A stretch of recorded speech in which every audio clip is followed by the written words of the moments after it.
All right, ready when you are. Okay, I'd like to welcome everyone to our Architects Review Board today on March 23rd, 2021. Our first order of business is to make a motion to accept the minutes from our February meeting. I move to approve the meeting minutes. Okay, can I get a second? I can second.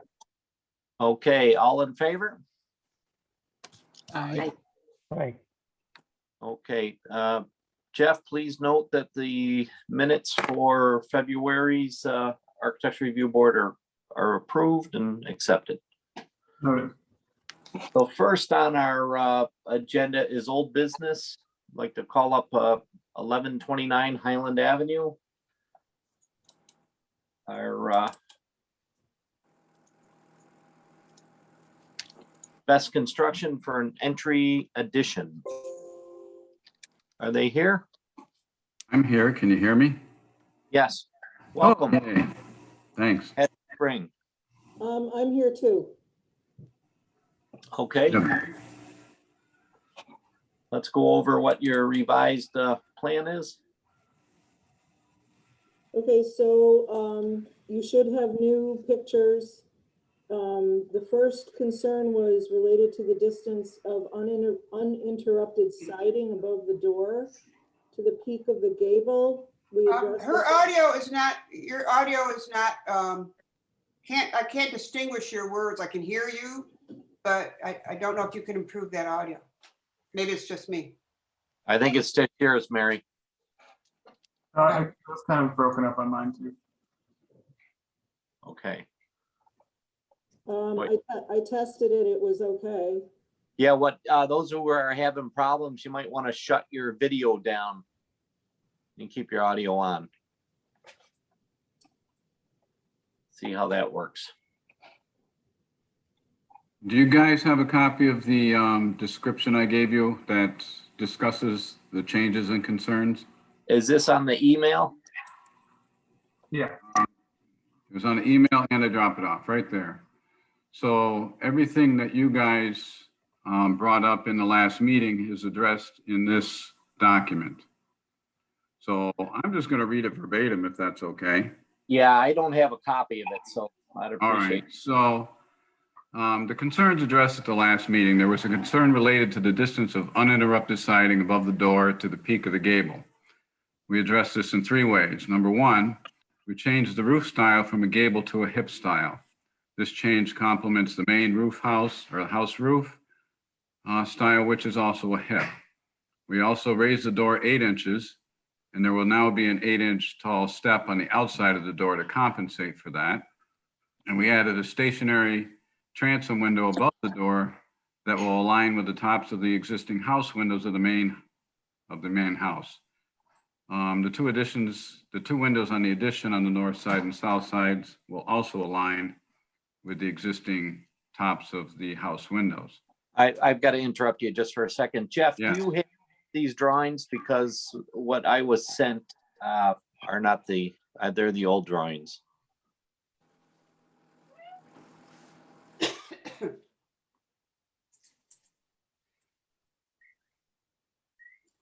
The new drawing you should be looking at shows all the brick to the left, shows the entry with the transom over it. Yeah, I don't have those. I apologize. Go ahead with your description. Can you see it though? I'm I looking can- at them myself. Yeah, I can see the drawing now. Okay.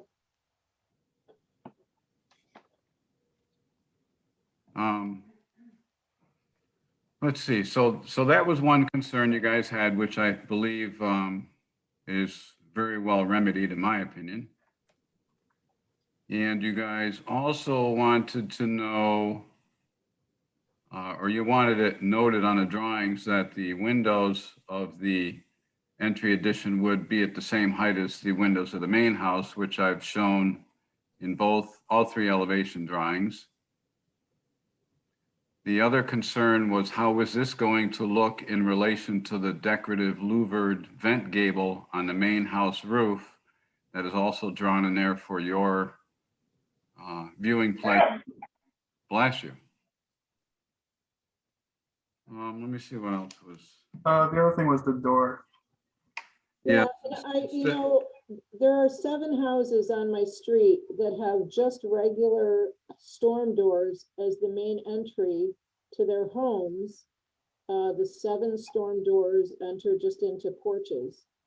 But, so I kind of take exception to that, but Best Construction was able to show me some other doors, so we're gonna go for a full glass entry door in lieu of a storm door. Okay, Casey, do you have any comments? No, I don't think so. Okay, Fran? No, I think that everything has been addressed as we requested. And I think it wasn't pointed out, maybe it was, I missed it, but this step has been pulled out to the outside of the door. And there's one less on the interior, which I think is worked out nicely. Correct. Mary? Yes, Thank you. I'm fine now. Chris, you have any comments? No, I'm gonna defer to the board, the rest of the board, because I wasn't here last month. Okay, thank you. Andrew? I think a lot of our concerns have been addressed with this revised design. I just want to go back to, what is the siding going to be on this addition? The channel rustic siding. And is that going to match the existing siding to the left of this new entryway? It's gonna complement it because we can no longer get that siding. So what's on the house now is a wide tongue and groove board. It's about 7 1/4 inches wide. So our channel rustic is the closest that we can get to that with modern day products. Could you please, well, what's the dimension of that width of the panel? It's very similar to the 7 1/4 inch wide design on the left of the house now. I don't have the exact dimensions in front of me. But then that will be painted to match all of the other existing house colors? I'm not sure what the homeowner is going to do, but the existing house appears to be naturally weathered wood. So I can't say for sure how this is going to be addressed because we're not doing the painting part of it. Okay. Ellen? I'm not sure what you're looking for. I would definitely be striving for something that matches the existing house. I'm not planning on painting it turquoise or anything. It would match somehow. Some type of exterior stain. Yeah. Oh, yeah. That would be my recommendation. Yeah, the other reason I asked that question is to make sure it tries to marry itself in with the remainder of the facade of the house. That's what we're striving for. Okay, all right, very good, thank you. Brian? I was not here last month, so I'll defer to everybody else's judgment on that. Okay. I'm okay with what's presented.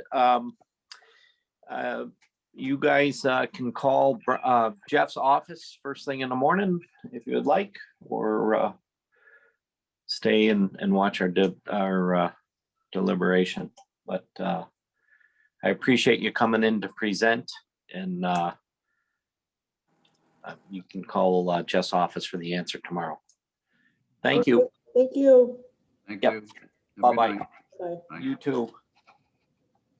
Next on our agenda is 2AR-3-21 revised, 20 Buckland Avenue, Jack Sechrist, first floor addition for owner's suite. Is Jack here? Yeah, 1 second. Okay, I'm here now. Can you hear me? yep.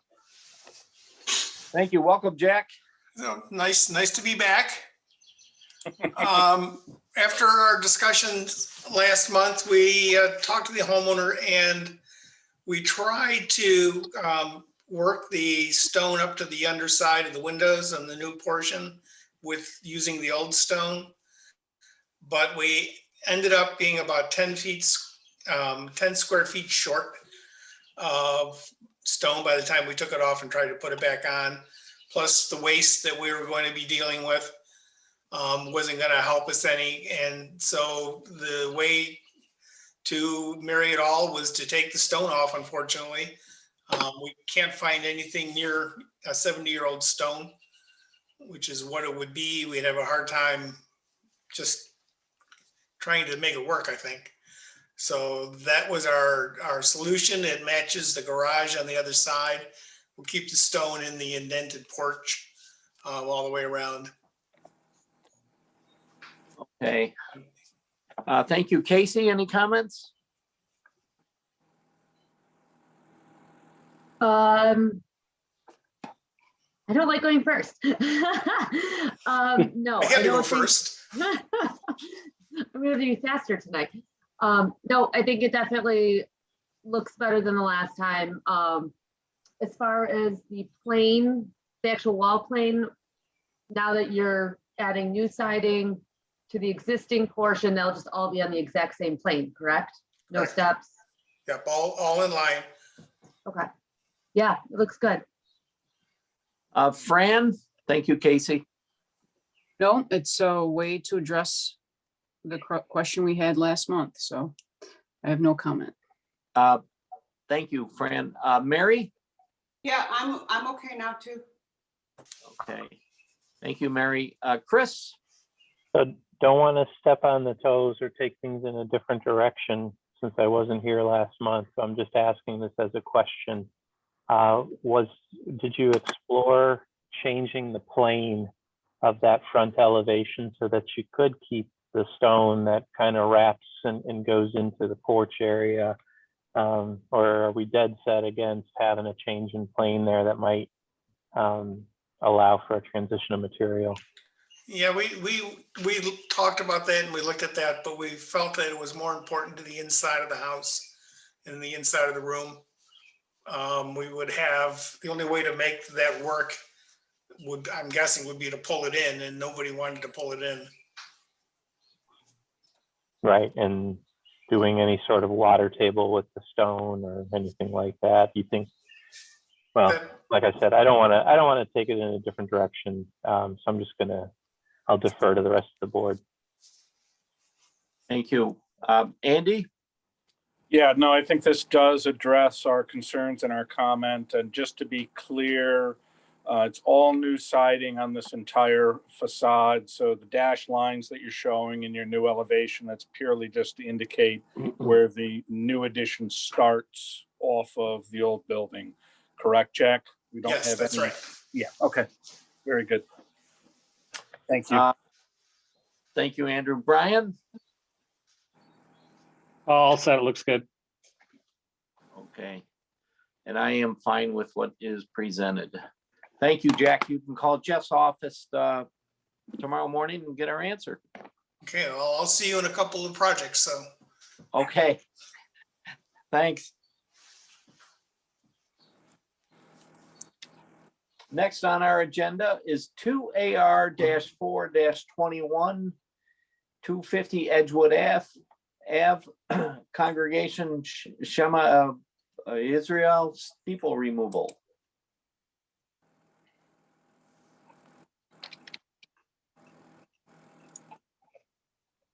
Are they here? Yeah, Hi, welcome. Frank, you have to unmute. I think we just asked you to unmute.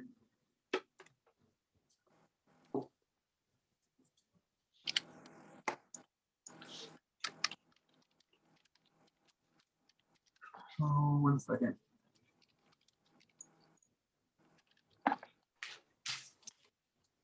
Do you hear me now? We can. Hi, welcome. Thank you. Well, we're going to, well, I was hoping that the contractors would be joining us too. We're going to provide a steel cap over the opening once the steeple is removed. It'll be 10 gauge steel. Can't give you the exact dimensions until we remove the steeple, but they assure us that it will be weather tight and properly attached to the top of the cupola, and it will have a pitch to it. Okay. I would recommend that it might want to be soundproof too, so that you don't hear the rain if it is open to the inside of the building. Yeah, the they are going to put more weatherproofing underneath, and we can add some styrofoam insulation in there for Okay. soundproofing. Casey, do you have any comments? Nope, I think you addressed everything. So it's a good improvement. Thank you. Thank you, Casey. Fran, No comments, thank you. Mary? I'm fine, thank you. Okay, thank you, Mary. Thank you, Fran. Chris? I'll just caution that galvanized steel will rust and it's going to stain. And I think it will need to be painted over the galvanizing to prevent that from happening. Galvanized on its own in this climate, you think, well, it's galvanized, it isn't going to rust. It will rust. And I guess I have an issue with that as being the finished material here. So I guess the question to you is, has there been any consideration for the long-term durability of that, and were other materials explored? I haven't spoken to the contractor about that.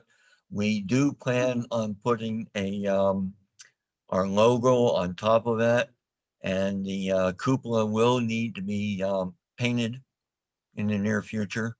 And so when we do that, we'll take care of painting the over the galvanized. By near future, you mean within this year, or what's that time frame? Yeah, yes. Yes, we do want to put, it was recommended by your board last time that we put something up there decorative that would represent our congregation.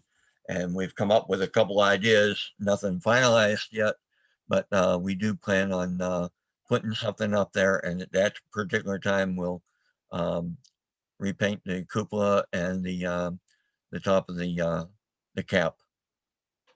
And Jeff, as a question for Jeff, do they need to come back to the ARB for that approval? Possibly. I would just have to see what it looks like, but I think they would. Yeah. Okay, we'll just make a note of that. Yeah. Thank you, Chris. Andy? No, I think this is a very good improvement to what we saw last month, and I would just defer to Chris's comments about the weatherproofing of that galvanized material. Okay, thank you. Thank you, Andy. Brian? Yeah, I think it looks good. I'm all set. Okay. And I am okay as presented along with Chris's comments. And if anything needs to come in front of the Architecture Review Board for that logo, we'll have to review it then as well. So I want to thank you for coming tonight, and you can call Jeff's office in the morning and get our answer. Okay, thank you very much. Thank you. Have a good night, gentlemen. Yeah, and you ladies. too. Thank you. Okay. You too. Thank you. Next on our agenda is new business. And up first is 3AR-1-21, 22 Westland Ave, first floor mudroom and kitchen addition, second floor bed and bath. Are they here tonight? That's me again. Oh, Jack hey. Segrist. Well, go ahead. We're putting a mudroom addition and a kitchen expansion onto the house. It's on the back of the house. The street comes along the you can see there's Westland. And there's Edgemere. The addition is here. Well, why am I pointing? Can you see?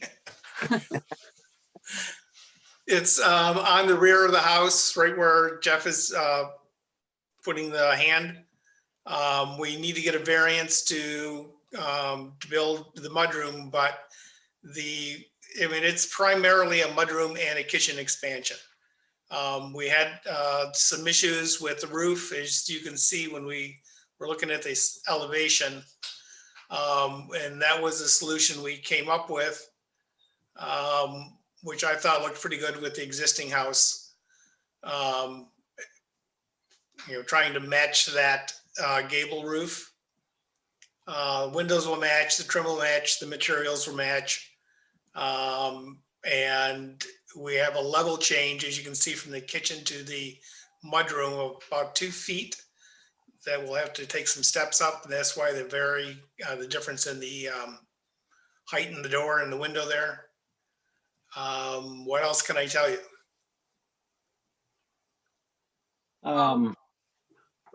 Casey, would you like to comment? Yes, I'm pulling up the existing photos. I think 2 of my questions really revolve around windows. The first one was across the front of the house, which is north elevation, kind of that window depth, like the sill height, doesn't really match the rest of the windows across the entire front. Is there a reason for that, or is there a way that sill could go down? You're talking about the second story window? No, the first story. Yeah, you're talking about the transoms over the 3 windows in the front? No, the new window on the first floor, the sill is higher than the adjacent larger window. But looking at the photos, it looks like all of the front windows are essentially the same sill height. Well, there's two reasons. One is that it's a kitchen counter there. Okay. So that's why we couldn't get the sills down. Also, I know this isn't a permanent thing, but there's a huge shrub in front of the house that'll screen that elevation. And that is probably where the proposed deck is going. Okay. Okay. But the windows are lined up with the regular windows, not the transoms. Right, for the head height. Yeah, I did notice that. And then the only other comment I had is I would consider, I noticed that some of the addition windows don't have divided lights on the lower window. Some do. I think I would suggest trying to stay a little more consistent with the house as far as, I think more the east elevation and the north elevation, just because looking at those photos, they do seem to have divided lights on those elevations for the most part. Yeah, and I don't have a problem with that. What we're trying to do is try to match up with the existing in the south elevation in the garage, because it's a half divided. Right. But I agree. I think that the grids on the bottom would be beneficial. Yeah. So that's all I had. Other than that, it's looked pretty good. Thank you. Thank you, Casey. Fran, any comments? Yeah, so where you have noted as the future deck on the east elevation, do you mean that's for a future project? Or is that in this phase? I'm hoping it's going to be out of the zoning issue problem. Oh, I see. Because right now we have a side setback that's pretty close. And the only place to put the deck is not where I'm showing it, but more towards the east elevation and up towards the front. And what material would the deck be made of? It would be probably enough. I don't know. I haven't thought that far. Okay, well, you're not, yeah, okay. And you said all the materials are to match the existing. Is there any exception that I might not have noticed, or, okay? It's all stucco and it's all wood trim. Okay. Are there any trees that need to be removed as a result of this? I don't think there's any major trees. There might be a small one or two, but there's nothing that's like a 6 or 8 inch caliper. Okay. Thank you. That's all I have. Thank you, Fran. Mary? You're muted, Mary. Sorry. I just wanted to be clear about what we're considering the elevation that is seen from the road, and I'm sorry if this was already stated. I'm only seeing one drawing at a time, and it's hard to kind of go back and forth. I'm familiar with the location, is very close to my house, so you can see this house from 2 sides. So just please remind me the 2 elevations that we're looking at here that are the visible ones from the street. The only elevation you'll see from the street is the north elevation, which is Westland. The side that's not drawn, that you'll see it, but I haven't drawn it, is the edge. I don't know if it's Edgemore or Edgemere. How is there a north elevation on Westland? Westland goes north and south mostly. I mean, not exactly north and south. Well, I might have the direction wrong. Okay, But- so yeah, so west, oh, I see, okay. Yeah, Yeah, no, that's not up, north is not up on this. No, you can see the north arrow is there. So the house, the primary front of the house is kind of northeast. Okay. All right, so the elevation that we're looking at, the change from the street on, is primarily the north elevation, is that what you're saying? Yes, the north elevation. I was just trying to understand on the elevation, what's existing and what's new. It's not, it hasn't been made evident on the drawings. So that's all. I just wanted to be sure I was seeing it all. Okay, well, there's an addition arrow. Yeah, on all what 3 I'm elevations. looking at is very small. I apologize. Yes, okay, I see it now. Okay, that's You're all all. set? I just wanted to make sure. May I interject? Where are you in the neighborhood? I'm on Highland. We all set? This is Jacob Mullen, the property owner. Can I weigh in on that last question? Absolutely.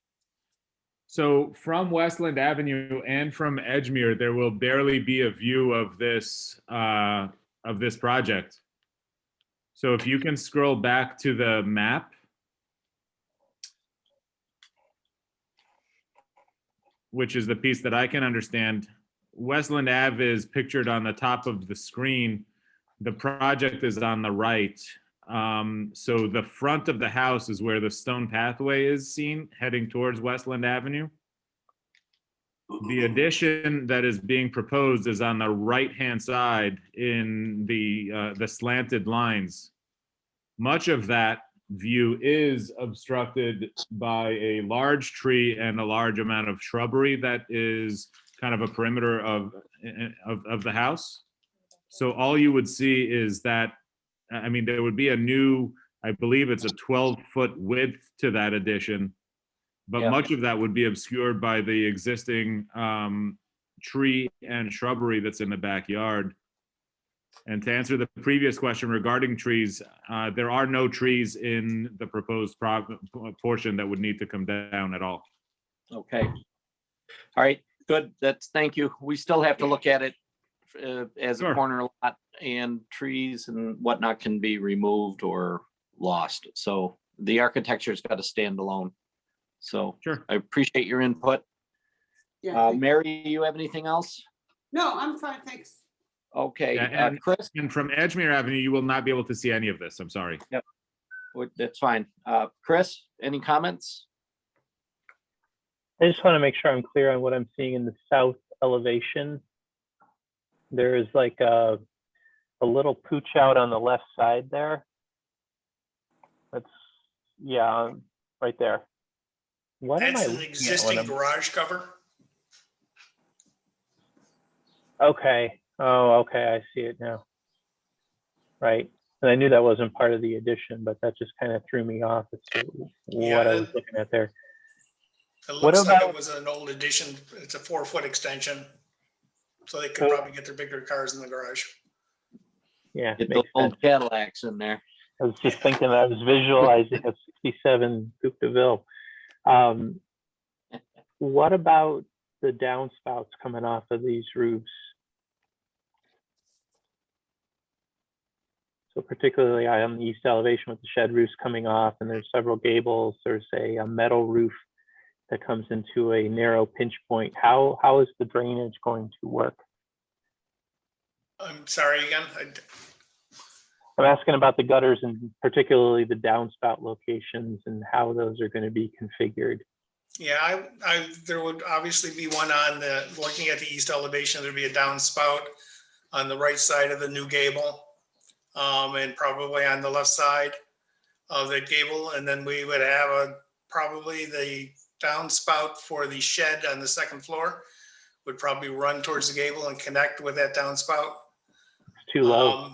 And then I would guess it would come down and pick up that other shed. The shed though, that's lower than that gable. And I think my main point of concern is I don't see how you're draining the that shed up above. Is that just going to spill over onto that gable roof? I would rather have it do that than have a gutter run from that pinch point all the way down. I mean, along the top of the roof. Next, there's no room for the gutter to really connect in because the windows are very close to that gable. We're pretty sure that we can get a gutter in there next to those two existing bedroom windows because the trim is 4 inches and I'm pretty sure the face of that fascia is a couple inches off of that. But I mean, if we can get it to work from up on top, I just don't know if that's gonna need to have that much drainage for that little bit of roof. So is it just going to spill over the edge? I mean, we could gutter it, but I guess, you have any ideas? No. Thanks. Not unless you pay me, but no. It's an open-ended question to you as a designer, and it's not clear to me how that's going to work. I mean, if you look at the north elevation, you can see the triangle, the dashed triangle above the main peak of the house. Yeah. That's the amount of roof that's going to be draining. I mean, Jeff, did you have What about the roof plan at one point?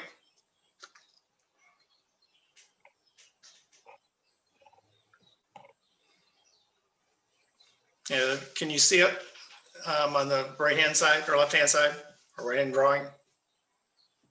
Is that a question to me? Yes.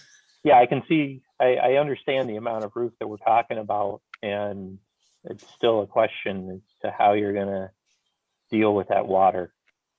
You know, small areas of roof are enough to create staining and create, you know, nuisances for you. And again, I'm asking the question, how is it going to be dealt with? Well, I guess I don't have an answer for you today. I mean, outside of what we just talked about, I mean, if it would make sense, I mean, would it make sense to put a gutter in there and run the downspout down the right side of that gable on the roof? Or would you just spill it over on the roof? Yeah, I don't know what the answer is. So we can discuss that in our, at the end of our meeting tonight. Chris, you all set? Yeah, I'm good. Willing to do anything, so. Reasonable. Andy, you have any comments? Yeah, on the roof plans themselves and locations, actually go back to that original, the drawing. Yeah, thank you. So just if you could give me some clarification, Jack, the east elevation, there's the upper portion where you're showing new shingles. So that is a new roof line. Is that correct? Correct. Okay. And the portion directly to the right of that is a portion of the new addition, correct? Yeah, right where Jeff just put his hand. Is there a reason why those two eaves are not at the same elevation or could not be at the same elevation to reduce the challenge of the two different roof planes in that location? I think that's just what I was working on at the time. If it makes it easier to raise that eave so that it aligns with the gable eave on the right-hand side, I don't have any issues with that. Well, that also could then alleviate any type of discharge of water coming off that hip roof. That would be very difficult to discharge. Then you could conceivably pull a gutter toward the front of your addition and somehow work that in. And it goes back to what Chris was just talking about, is discharge onto a lower roof, or how are you going to collect that? And that might solve some of that potential issue on that location. Yep, that's no problem. That would be perfectly acceptable. Yeah, and otherwise, I think the commentary about the windows and having the same detailing on the lower sash is something that I would prefer as well. Otherwise, I understand everything else. So that's all I had. So thank you. Okay, and yeah, we agree that we would put the buttons in all the lower windows. Just a quick question to clarify. Are you proposing to change the pitch to make the eaves match, or do you have the ability to move that roof up completely so you're maintaining the same pitch? We have the ability to make that wall higher. Okay. So we can move it up the roof as well. Okay. Okay. I think that would clean up that elevation nicely, quite honestly. But that's okay. I can see that. Brian, any comments? Thank you, Andy. Yes. No, I think I'm all set. Thanks. Okay, just a couple comments on my part. So that lower roof that you're all talking about bringing up, I don't think is a big issue. I think it's very characteristic of a Tudor in Brighton. And I think your trough and downspouts are probably an easy solution to figure out. That's just one opinion. But Jack, real quick question: that metal roof, that saddle roof, is the only place that you have the metal roof at? Yeah, there was. I mean, I kind of was going back and forth because I think the first time I submitted that elevation, I had it shingled. But then I wasn't sure if with the pitch that I could get it waterproofed enough. Yeah. It's about a 2.5 or maybe a 3 pitch. And the metal roof seemed like the safe bet right now. Yeah. And that's why it shows up. If it was able to be ice and water shield. Yeah. Completely and shingled, that's what I prefer. So I noticed you don't have the chimney in the drawing, so that still remains, right? Yes. Okay. How about lighting? Is there any lighting changes or exterior lighting added? And if there is, can you describe how it's going to work and what kind of fixtures you're using, et cetera? I had not gotten into the exterior lighting at this point. Okay. I mean, we would just be lighting up because they're probably putting a light over the upper door, and then and that would be in a recess. So that I don't think any light would be shedding out to any neighbors. Okay. And just that if you do go in that direction, I'd just be considerate of any lighting issues with neighbors. Yep. Yep. That's all I have. Any final comments from anybody? So Jack, you can call the office tomorrow and get our answer on this. But appreciate you presenting this evening and the homeowner participating as well. Yeah, well, I'm glad to do it. I'm glad you guys listened. Yep. Thank you very much. Okay, thank you. Yep. Thank you. Next on our agenda is 3AR-2-21 86 Seminole Way. Enlarge a kitchen, an entry, demo and rebuild a garage. Is our presenter here? Yeah, hi, how are you? Hi, Welcome. thank you. So go ahead. Well, the house isn't gonna look very much different from the street, but the portion of the house that was an old addition between the main house that was built in 1929 and the garage that was built in 1929 wasn't a very good addition. So we're gonna tear it down and rebuild it a little larger. We're gonna move the garage a few feet to the right and make it a little larger. And so what else would you like to know? Well, one of the big problems is the garage being original is sinking. And falling over. Yeah, and so the garage doors do not function well at all, and it has been shored up over the years, but it's kind of gotten to the point where it needs to be replaced. So these drawings that we're looking at, these are your final drawings. I see that says not for construction. You're settled on your design? Yes. Okay. Casey, do you have any comments? No, I looked through everything earlier. Well, actually, I did have a question. So front elevation, if you zoom into the window above the garage, there was a note about the small window matches window over front door, but can do a larger double hanging window. Can you explain what that was referring to? And which one do you actually want to move forward with? That's a good question. We were talking about possibly doing windows that kind of open. What are those, French windows? When they open like that? The casement? Casement. Yeah, casement windows. So that there could be a way to put materials up there. My husband's a contractor and he has ladders. So we talked about possibly having casement windows, but. Most likely it's just going to be kind of a larger version of the one above the existing front door. Okay. And then just the one that the rear elevation, technically looking at the map, it looks like that's almost a side yard condition with your neighbor. Is that correct? Yeah, it is. Okay.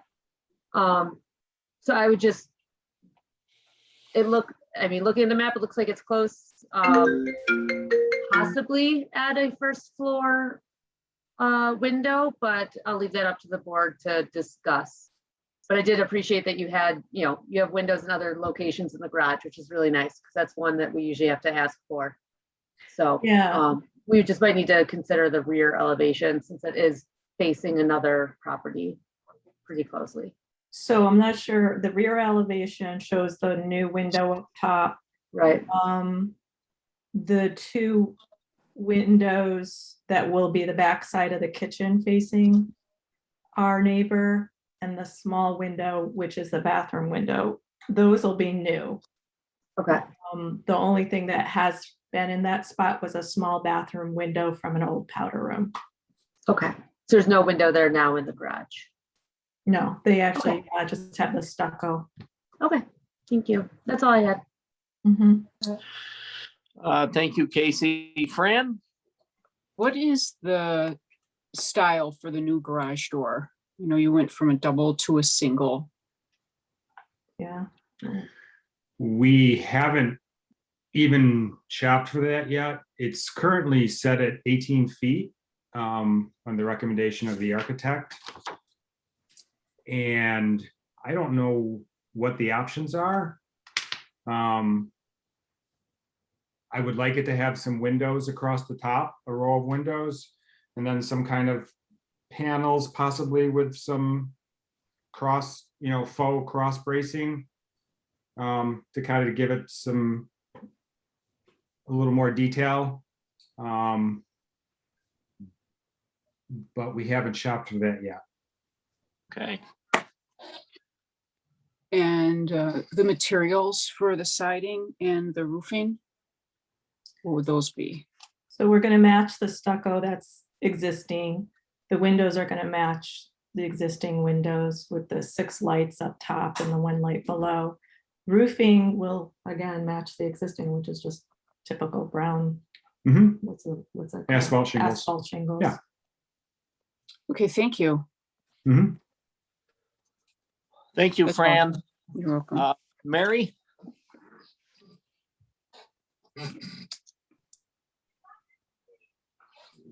Is Mary on?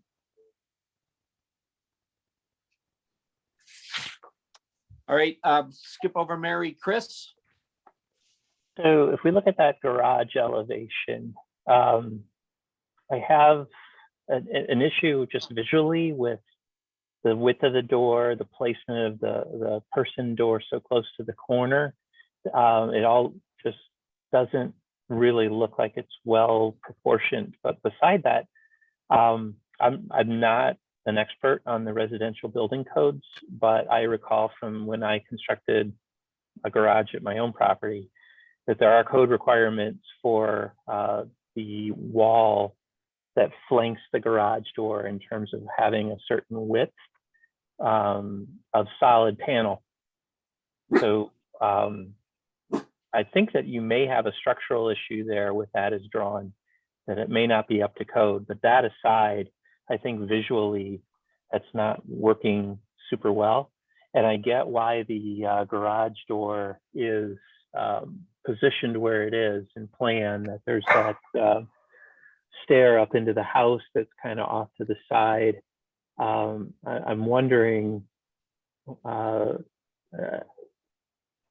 without getting into designing, if you looked at other options, you mentioned the garage door width was at the recommendation of the architect. Was a different width considered?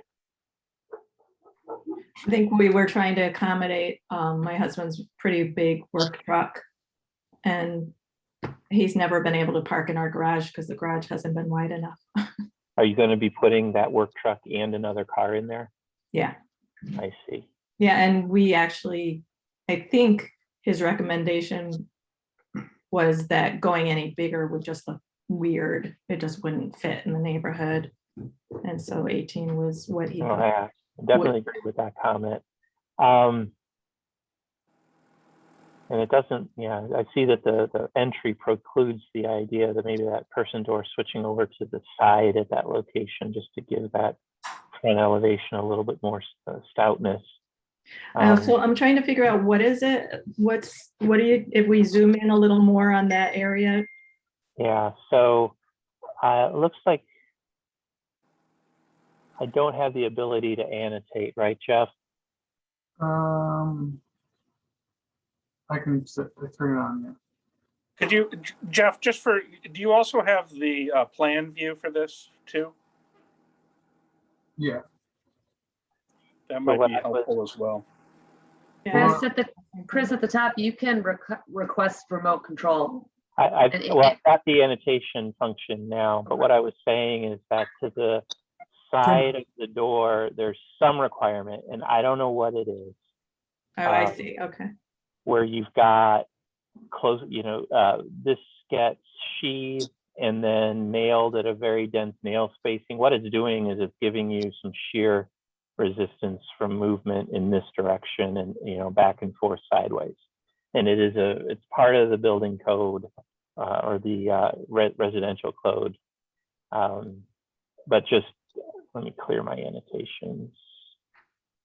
There we go. So this area right here is just a little bit tight visually. It's really packing in this door with this door.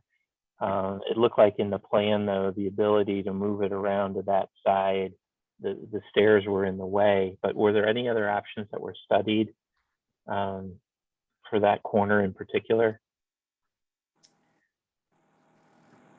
Well, the door isn't 100% necessary because the garage door opens and closes. And if you look at, like looking at the floor plan here, you could just see it just makes an easy entry to the new mudroom area in the kitchen.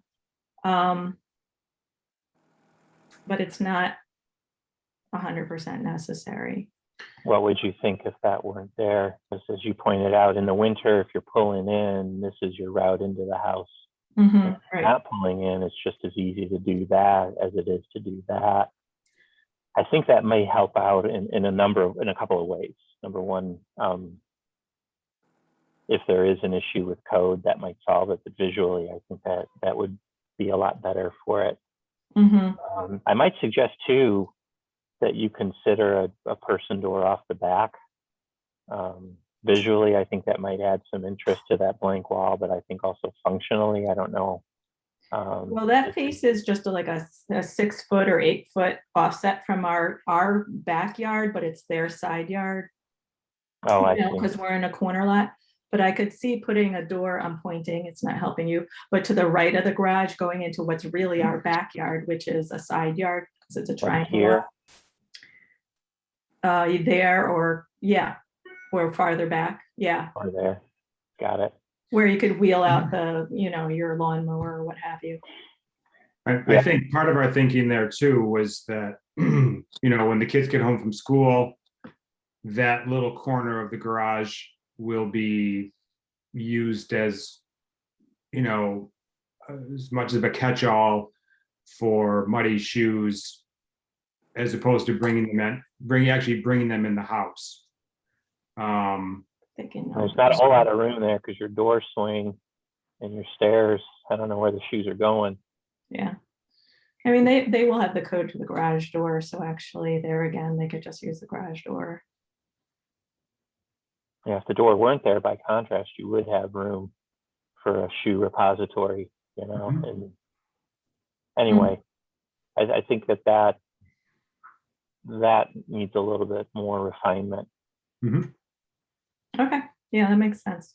I didn't see it before, but I do now. I don't have anything else, Stuart. Okay, I'm going to go back to Mary. Mary, are you online?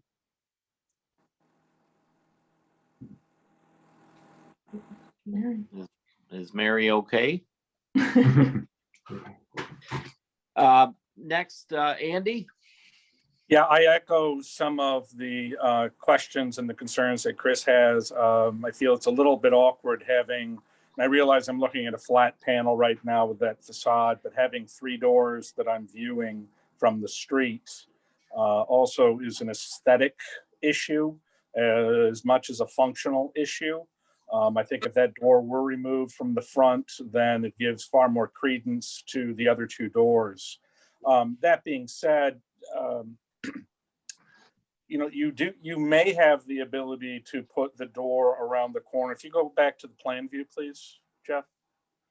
By looking at your stairs going up to your real man door entry, if that were pulled away from the house even further, stepping up a few steps to a pad elevation, then could access a door into the garage from the side.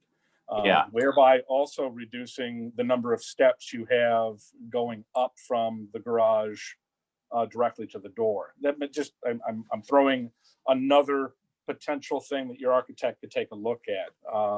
But I do echo that front garage door is awkward. I think it would be a far better aesthetic solution if that were gone. I do agree with placing a door somewhere else in the garage. I use my back garage door all the time to move things in and out with my garage door closed. So another access point is very, very helpful and useful. The only other, if you could go back to the elevations, thank you. Just a question about the eave height in relationship to your main entry going into the home. That eave seems quite low. If that person is on the second step right there, the eave that's right on the garage is something that you could bump your head on potentially. So I would suggest you take a look at, is there another design solution in this area? Because that seems like it could be a head bumping situation. Because it is below the height of your door going into your new addition into the house itself. So I definitely would want that to be investigated a little bit further to make sure that there is not a concern for that head height. Otherwise, otherwise, I think everything else seems to pull itself together relatively well. But those are my concerns. Yeah, well, it's hard because we have long eaves that we're trying to match on the rest of the house. So in that one place, if we did like a short eave, it would look weird, but you're right, it does kind of hang down low, so I'm not sure. The other solution is actually raising your entire roof structure of the garage up, so it then matches the eave that you have that I'm, in the front elevation. Right. You could maintain that same dimension, but it's actually raised up. So you add that 18 inches in height to your garage structure. And that might be another solution. Right. Okay. All set, Andy? Yeah, that's all I had. Thank you. Thank you. Okay. Brian? Yeah, one question. I do like the idea of the door in the front moving to side location, but I guess now I wonder, is the garage door now it's off center, and is there a way to center that door on that opening relative to the floor plan? Because if you look at the floor plan, it almost doesn't make sense to center that now. Right. But will it look weird not having that centered with that blank space on the left-hand side? That's just a question. A small window there, Yeah. or stepping it too is another option, depending on how far forward you can go. Yeah, that's the only comment I had. Okay, thank you, Brian. Mary, are you back? What did we do to Mary? I don't know. We didn't So mean I'm it. gonna comment. I think everyone has given you some really good input. I just, again, focus on the center circulation with the doors, and I would also, and I can see why you didn't do it, but also I do like to see more windows in the garage, especially on that back wall. Just the extra daylighting into a workspace or storage space is important. But I'll leave that up to you and your architect. So we'll deliberate this at the end. You're more than welcome to call Jeff's office in the morning and get our answer.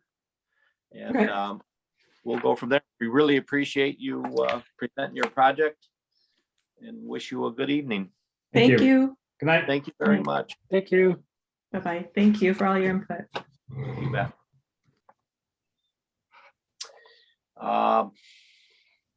That was a really good input, you guys, from a committee standpoint. Thank you. New business 3AR-3-21, 85 Council Rock Avenue. Demolition of an existing porch and a construction of a new enlarged porch. Our presenters here. Yep. Okay, so I'll just quickly walk you through it. This is a early 1910s craftsman style house on Council Rock Avenue. It was one of a handful of homes all built concurrent with one another during that era, and all of them, except for this one, still feature their sort of original prominent front porches. This did originally have a more prominent front porch that as best as we can tell from the historic photograph, likely had a sort of open trellis top to it and not necessarily a solid roof for protection from the weather. So we're taking the opportunity to sort of recreate that formality and scale to the front of the house, but instead of sort of strictly reconstructing what had been there originally, we're taking a slightly different iteration, but being respectful to the original design sense of the house and to sort of really essentially make a very appropriate craftsman style front porch. Excellent. Casey? Any comments?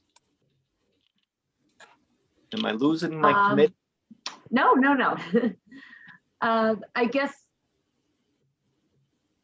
one question where did the brick come from? Because I know it was mentioned historical reference and there's that photo, but I don't see brick. And I also just don't see a lot of brick on the front facade to relate back to. Right. So the brick is pretty common on some of the other houses, as best as we can tell from the photos and from the original pilasters that still exist against the house. The original columns were likely cast stone. Making full cast stone columns, courtesy of Southside Precast or someone else, I'm fearful that that will make a already detailed and expensive porch even more expensive. And so thought it would still be appropriate for the house as well as the sort of the streetscape to use brick as the primary material for the porch. You can see sort of scads of these types of porches if you go, say, on streets like Dartmouth Street off of Park Avenue, East Avenue, that are all very similar style, similar era, similar scale homes to this. And then a very similar porch is right across the street from this house that we're sort of playing off of that uses brick as the sort of primary material. Okay. One conflict I did see on the elevation, so I mean, definitely need to look into this, is that if you zoom into that front elevation, currently you do have your eaves, the downspouts on your eaves coming into your bay windows. Right. Yeah. So yeah, we're a little tight size-wise. We're essentially setting off of the original pilasters that are on the front. So we're sort of stuck with that 12'8" overall width, outside column, and then we want to have a sort of, an appropriate overhang for the roof eave. So my intent is that we would likely do a type of a sort of smaller, either sort of copper diverter or apron flashing to push the water away from the face of the house as it approaches the gutter. And then the downspouts can be either tucked against the pilasters on the front of the house or out and tucked behind the front columns of the porch. But yeah, it's very tight. I appreciate that. Okay. And then just the last thing, because we have commented on it before in other projects. So, we'll have a discussion on it to see if anyone cares. But you are changing the orientation of the porch right now as far as the entrance to the porch. Right. So it is, sometimes it does look a little awkward just having a solid railing at that front view. Right. Again, it can go either way, and I'm just gonna bring it up for the board because some people might not mind it at all. Yeah, if you go to the plan, I can talk about that briefly. This was something that we showed a more traditional center front approach and some earlier designs with the owner. And so the reasoning behind the side approach is that the owner sort of envisions this as a highly used outdoor living space for their kids and them, and they wanted a sort of clear area where they could actually have furniture and be seated to sort of talk, look out over the yard, and not essentially have it turn into a glorified hallway if you have that approach right through the center. Because even though it is sort of it feels substantial in the drawings. I mean, we're only talking about a 12-foot by 12-foot square porch. And then you're intruding that with the broad columns. If you put the path through the middle, it starts to become, yeah, you can fit some chairs, but really you don't get that sort of that effect of having a sort of isolated alcove for seating like you get when you have the side approach. So that was the main guiding reason behind it. Understood. Casey, you all set? I'm all good. Thank you. Fran? What is the color of the brick? So the intent would be to get something as close as possible to match with the brick on the chimney. Okay. So it's sort of mixed warm brown and red sort of mix. You can see it in some of the existing photos, and it's a standard modular brick. Okay, thank you. That's all I have. You're all set. Mary? Okay, she must have signed off. Stuart, Hey, I sent you welcome the back. message. I had a family emergency I had to take care of. Okay, everything okay? So I was off for this, so I'll just pass on it, okay? We just started this, so you're up on this one.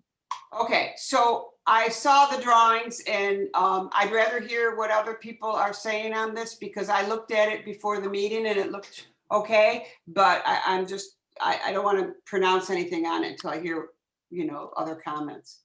Okay, I'll jump over to Chris.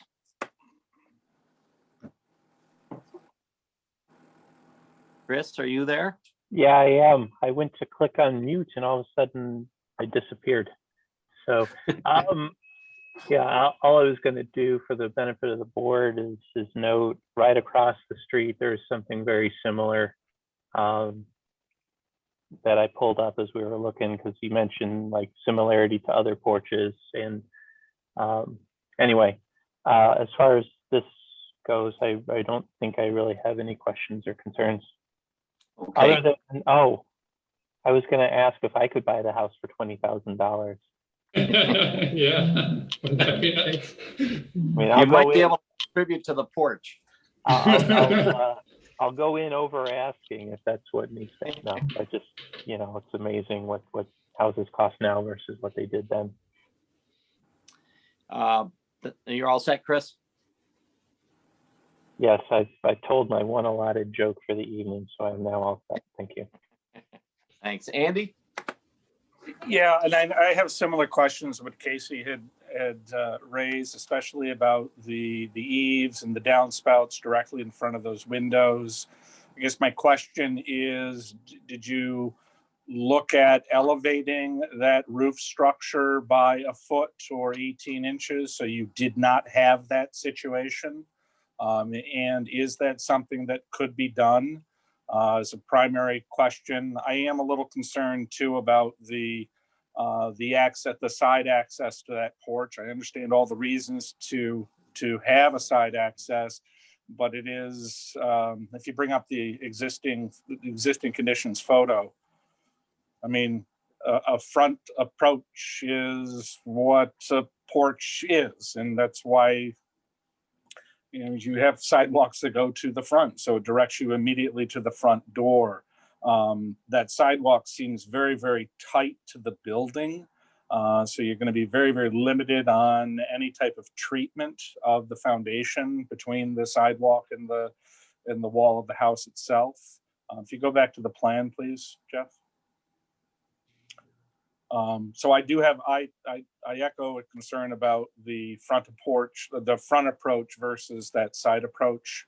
And I guess my other is just the height of that roof to see whether or not there was a solution that could be derived so that we could get downspouts out from in front of those windows. So that's tight, it looks awkward. And I think it's going to look even more awkward viewing from inside the home out onto this porch. You're going to see a gutter. You're going to see that quite prominently. And I guess I would just like to go through. Could you just go through the materials for the porch itself and the roof of the porch? So we have a little bit of better understanding, please. Sure. So starting at the bottom, at grade, we have a beveled concrete foundation that would match the same sort of beveled water table that is original in the house. Then we have brick piers with sort of brick knee walls spanning between them. The porch floor construction is standard dimensional lumber bearing on those knee walls, and then the porch floor itself is most likely going to be a tongue and groove Ipe, so it'll be a sort of dark oil brown finish. If we don't go that way, then we'll likely do something a little more typical, like a Western red cedar or other rot resistant wood floor that would be painted.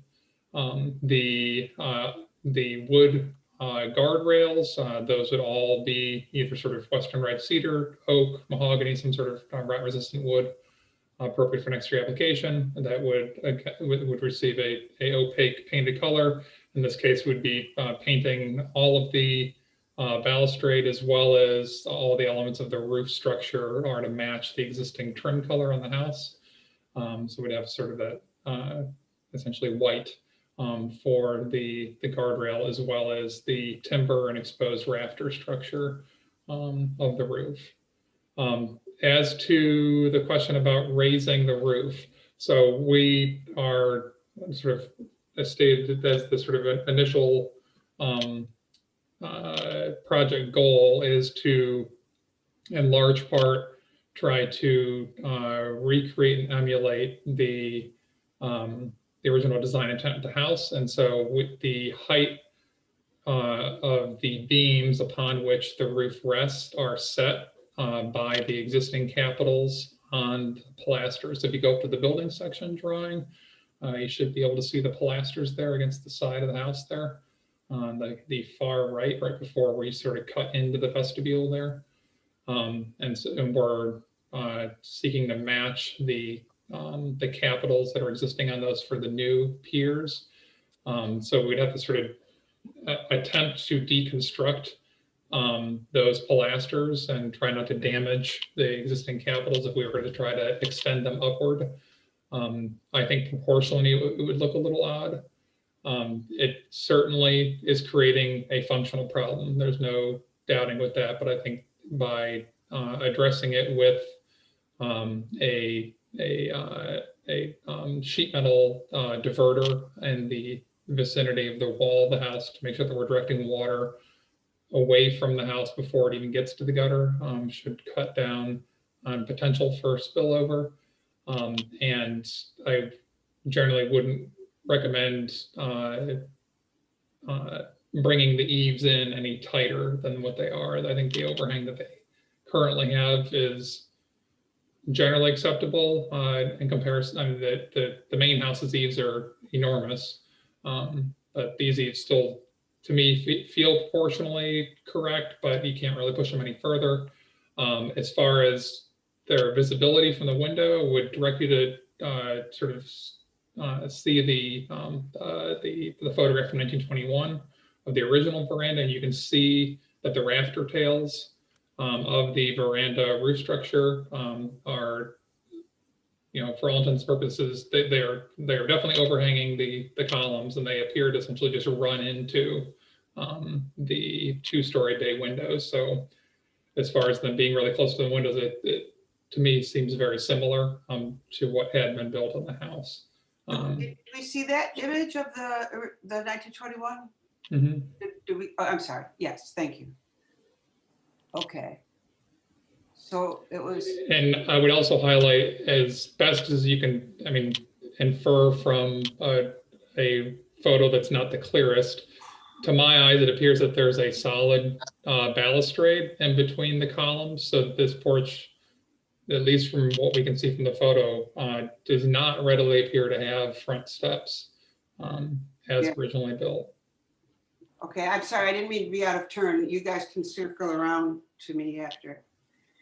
Andy, I feel like I missed one question from you, Andy. If I did, please remind me. No, I think you covered everything. I mean, the difference between the original design, the 1920s design, is that was a flat pergola style structure. Right. So at the ends of those pergola members, those were most likely scalloped and treated a little bit differently. And they do appear as if they are above the window height itself.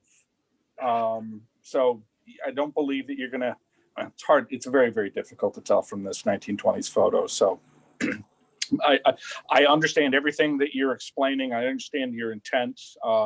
I just raise it as it does just seem a little awkward. Yeah. To have that gutter staring directly into that angled window. That's that. So I think you've answered everything else. So thank you. Thank you very much. Thank you, Andy. Brian?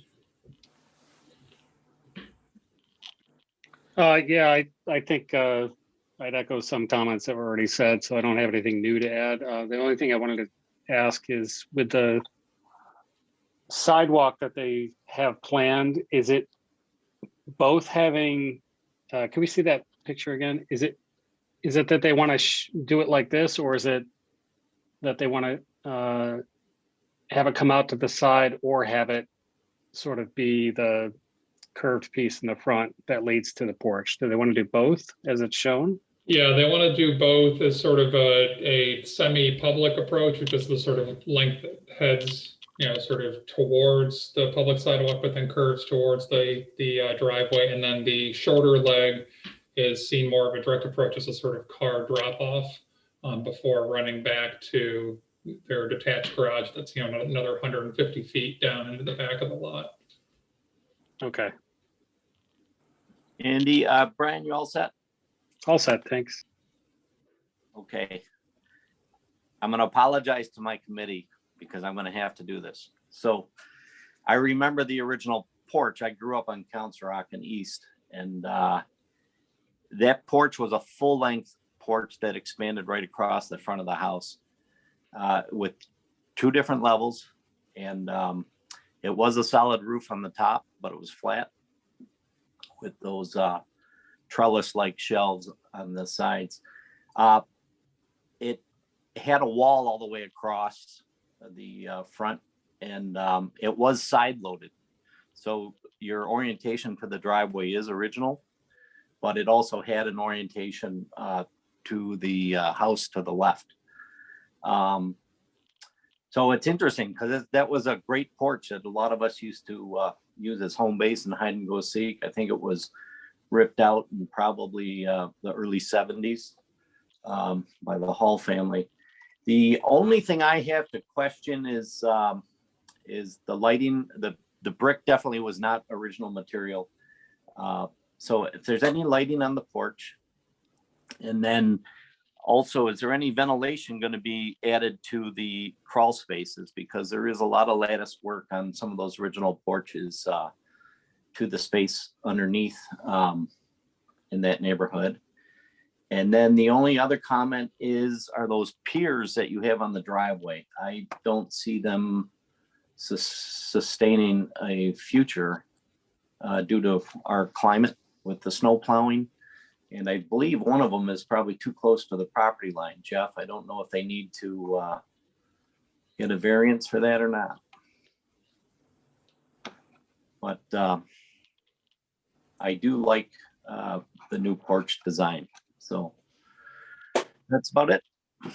So for the ventilation, I apologize. I probably deleted it after going through a couple different options with the owners, but the intent with the solid knee wall base was to do a similar treatment that you see with a lot of these solid brick knee walls, where you end up either putting brick vents or leaving out bricks in the bonding of the knee wall to allow for ventilation into the crawl space underneath the wood framing. I think if anyone's still staring at the front porch that's across the street, that has one of the sort of very typical approaches where you have this sort of diamond array of little sort of half brick openings that are left into the knee wall beneath the floor. And I'm sorry, I forgot the other question. The piers on the driveway. I asked Jeff if there needs to be a variance, but also. We need a variance anyways for the porch, which is unfortunate. Really? Yes, because of the blanket application of the RLA zoning district. The if we were to try to even build a house on this lot, the lot doesn't comply.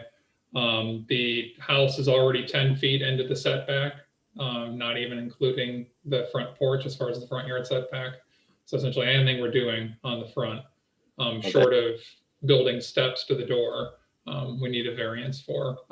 There was a change made in regards to the piers after these drawings were set. The pier that you see right against the wall of the house, that's going away. And it's only the freestanding pier near the property line that the owner is planning in the future for it being sort of starting point of a wood wood privacy fence to run along the property line towards the back. So you might have a lot of an existing foundation from that original porch underground there. I don't remember them ripping that out. And there was a lot of concrete in that structure. And so the open sections, I assume they were stepped down, and then they essentially have like a low garden wall? Yeah, all the way across. Yeah.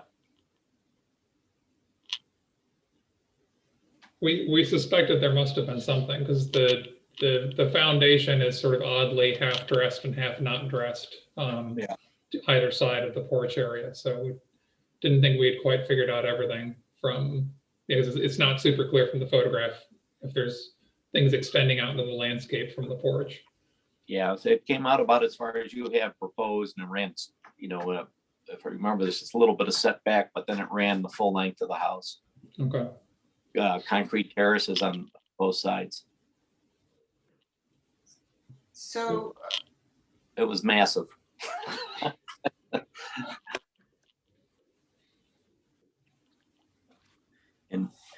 And that may have all been added on in the 30s, back in the Todd Plan era, during the Depression. But anyone else have any other comments or questions? yeah, I have a couple of comments. First of all, I really like this alternative. I think that, given the trajectory of front entrances, I really like this more, using it from the inside out as more like a belvedere than a place for the Jehovah's Witnesses to come and knock on your door.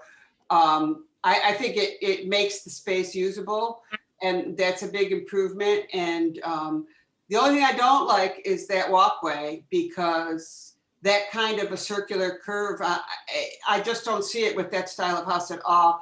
It's already awkward because it's not following the desire paths of people approaching the house anyway. So I would definitely square everything off.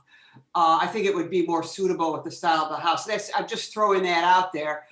I don't see that as period appropriate, but what do I know? Oh, we had to not throw my client under the bus, but we had shown the vast majority of our options with a path leading all the way to the public sidewalk. But this was sort of a meeting halfway between all the parties involved. No, I mean, you could still have it the way you are, but the curve, I would square that off, definitely. Yeah. And you'd have a nice rectangular bed in between. It's going to be snow storage anyway, but it's not like you can put anything in there. But that candy cane shape is just driving me crazy. What I drew on here was what I wish was at my house, because oftentimes when you're parked here, being able to step onto something that isn't mud or snow, because that would create a little bit of that walkway for the Amazon person, whatnot. But anyway.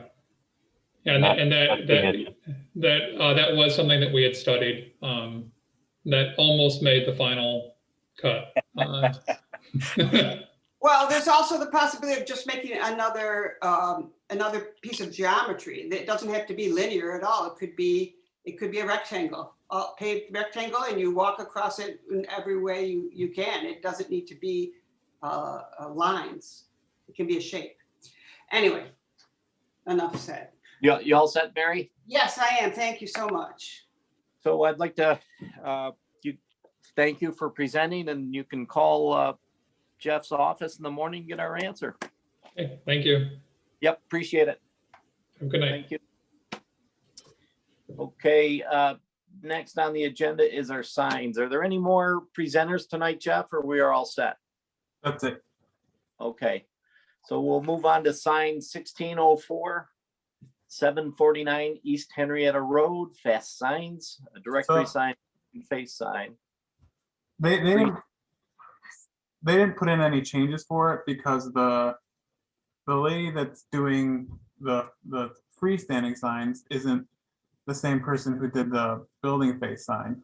And basically she's saying that she doesn't have jurisdiction to do anything to the building face sign. And since the building face sign is up and should be, because they never got approved, that we can't really, it's like not separated from the one right So now. do we table it and get everyone on board? I don't see a sign. I'm seeing the project we looked at before. Is there something to look at here, or are we just? Yeah, give me a second.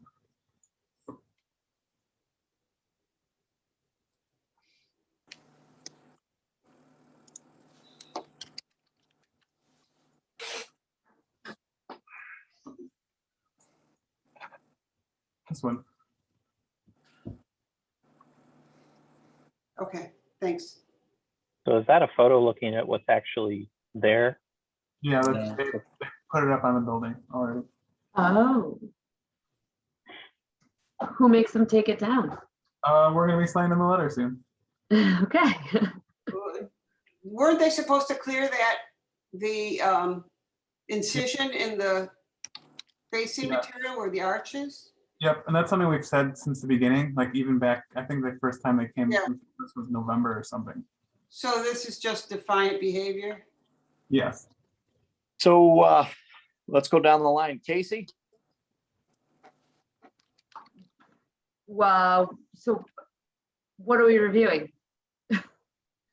Well, I think we've tabled it already. I reached out to see if they wanted to table it themselves, but didn't get a definite answer from her. So I think we have to deny it again because we didn't get any updates. All right, cool. Denied. Denied. Denied. Denied. And then, yeah. Okay, noted it's denied. All right. Next is 1605 Starbucks. This is for the new location. Yep. So let's go through. Casey? Are we going to review it? Yeah, I'm asking you. Would you I ask? haven't looked at it yet. It's right there. Oh, I got it in front of me. Sorry. All right, so they don't need any variances because they have incentive zoning, and so everything that's on the drawings complies with what was approved in incentive zoning. So that's how far up they're putting it? Yep. I wonder. Yeah, what- I think this one's being modeled like the one on Brighton Henrietta Town Line Road. Mm.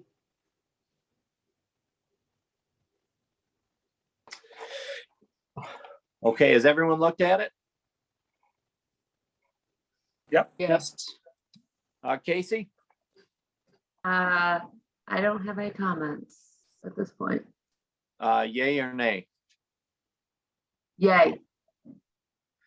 Fran? Yay. Mary? Yay. Chris? Woohoo! Andy? Yeah, he's good. Brian? Yep, it's fine. Okay. Note approved as presented. All right, let's go back to old business.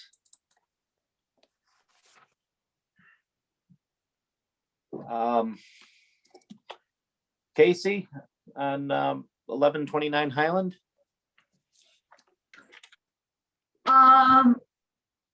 So one thing that I realized afterwards, and no one else asked the question either, was about gutters and downspouts. Because originally it was a different roof shape.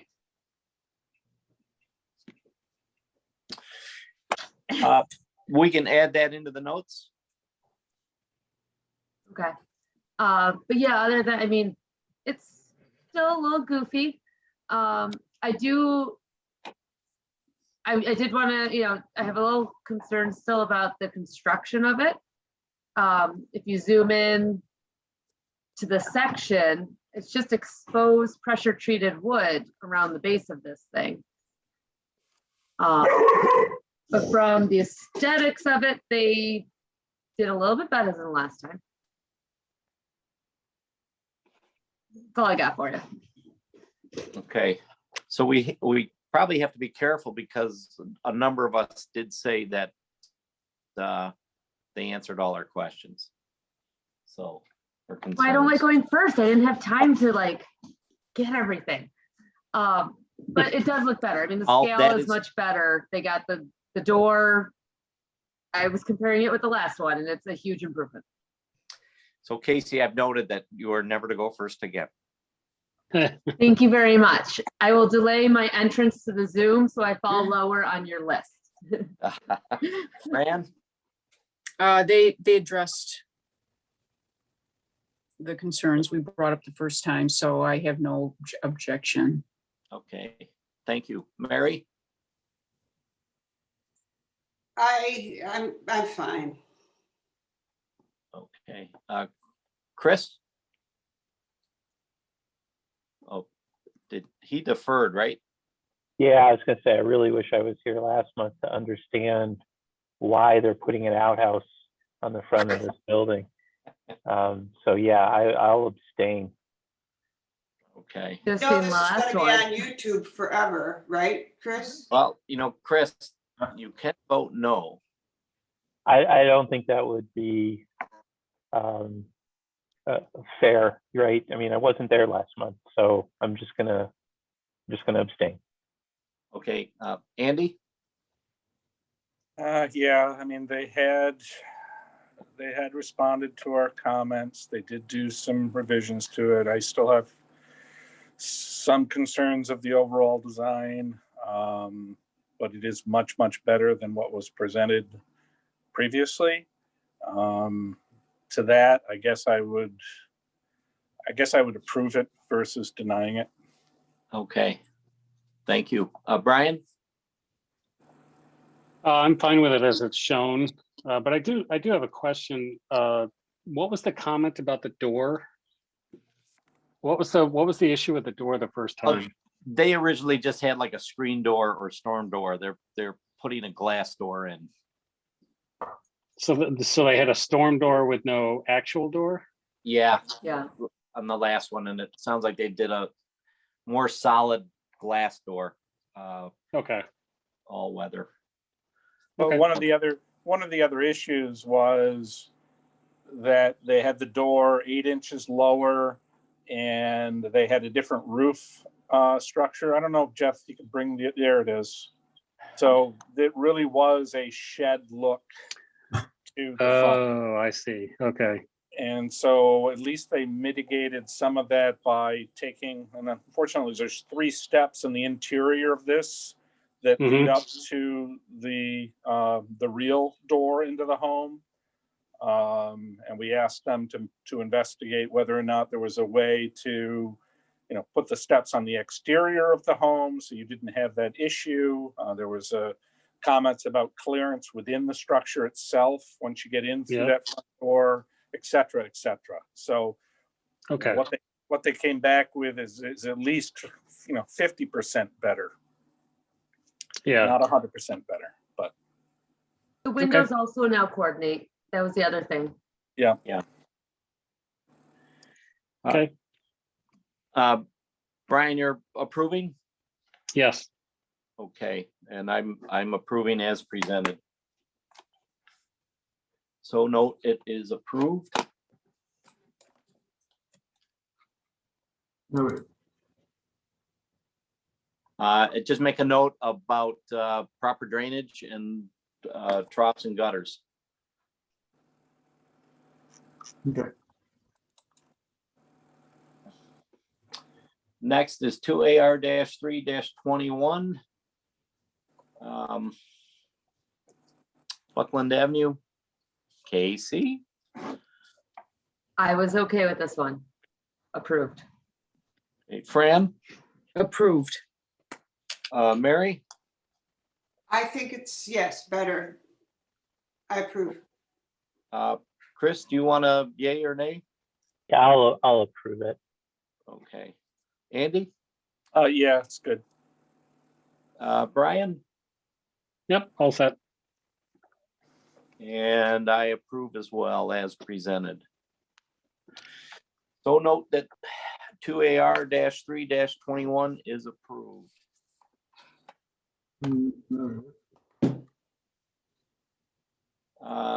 250 Edgewood Avenue. Casey? Approved. I did, I think Chris made some good points. And we should definitely maybe say something if they do add to it, a sign, Yeah. a graphic that, that should probably come back to us. I think it's going to be more of a probably ornament, weather vane style versus I can't imagine they've got room for graphic, but who knows? Right. So that should come back in front of us. But you're okay as presented with Chris's notes? Yes. Okay. Fran? Approved. Mary? Yeah, I think they did the bare minimum to come up to an acceptable level. So I'm not thrilled, but approved. Chris? Just so we're clear, I was just going to say that it should be painted. If galvanized steel is used, it must be painted. Actually, I think it'd be better to word it that the galvanized steel presented shall be painted. Can I make a different suggestion, Chris? And please correct Sure. me if I'm incorrect, but it could be it could just be a sealant, however, versus a paint, correct? I guess it could, yeah, I guess so. Maybe the correct thing would be coated to resist weather. Yes, I would agree with that. I mean, galvanizing is a process. It's a coating allegedly to resist weather. So maybe we should be, apply sealant or paint appropriate for the substrate to resist weather. I thought in general you weren't supposed to paint galvanized. I thought it didn't. No. The process of galvanizing makes it difficult to accept paint. So you do need to use an appropriate primer and paint, but Okay. we do specify painted galvanized quite often.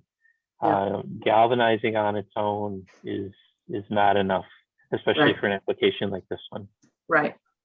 Well, yeah, I mean, it can, naturally rust. So yeah, I mean, you're they not can just also going to hit it go with to- a standard exterior paint, but there are Yeah. primers and coatings that are meant to work with it.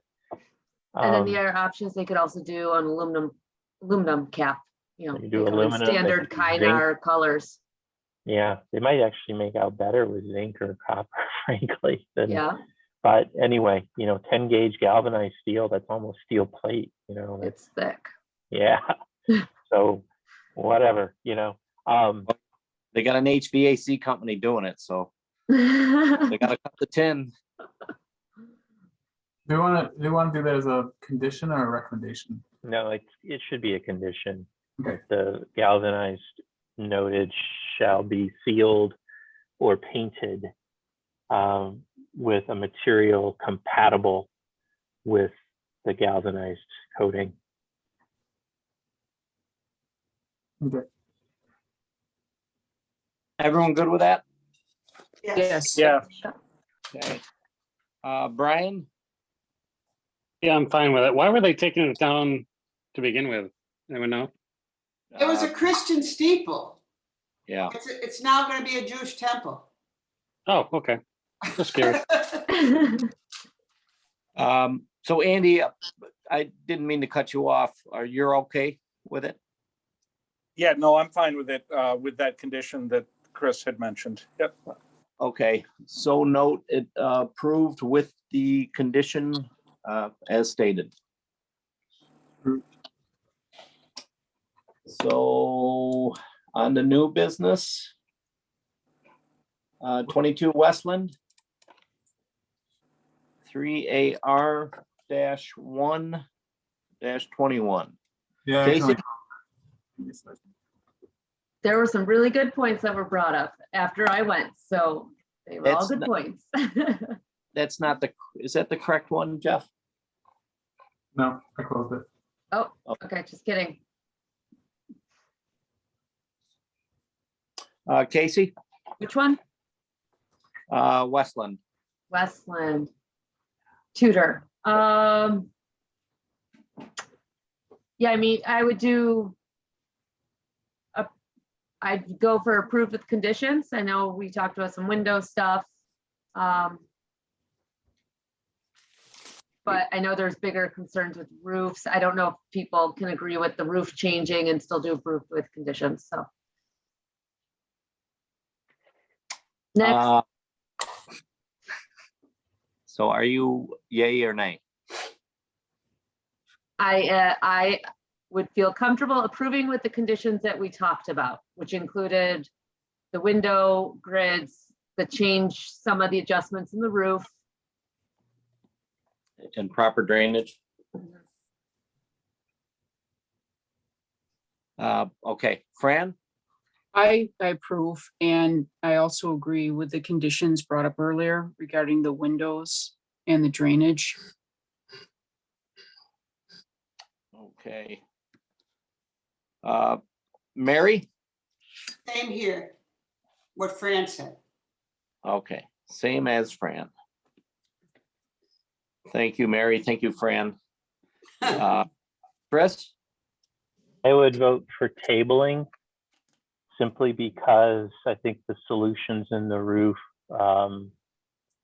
open the door for a few different ways that they could go, and maybe some would be less successful. For example, that upper shed roof, they could splay out the pitch, make it a shallower pitch and hit the eave, or they could raise the roof. And I think that splaying out might be okay. I think I'd have to see it and have to see what it does for the lower roof then as well, because that eave line then may or may not, you know, maybe the lower roof, the upper change in slope has to come down so that it matches the pitch, and maybe that's not going to be successful. So I think there's enough there that I'd really like to see him come back with solutions. And part of the reason why I'm saying that is he hasn't thought these things through. And, you know, kind of like, well, what would you suggest? Like, well, I'm not the architect. And frankly, I think that upper roof metal is the right choice, because that's going to be a very problematic area for them. For ice. And the saddle roof, but and, nowhere else, right? Right, just up in that area, I think metal is the right approach. But when you have a double gable funneling in like that on a shallow pitch, I mean, that's going to create a glacier. And I certainly don't want to suggest something and then have it not work, because I don't think anything that he does there is going to work very well. It's a side effect of the massing that he's created. So I'd like to see what he comes up with, but I don't want to make any suggestion about it. Okay, all set? Yes, I'm voting for tabled. Thank you. Andrew? I would vote for table as well. I agree. I think we need to see a finalized solution.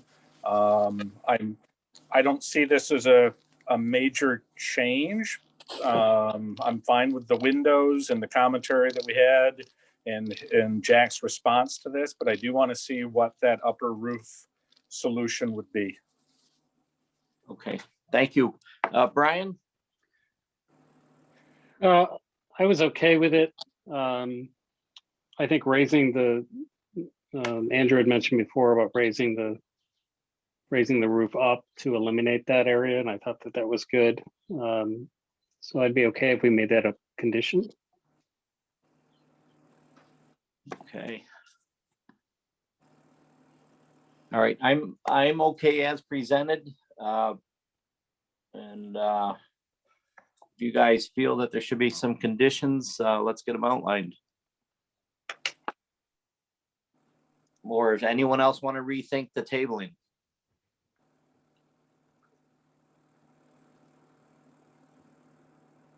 Those who voted for approval.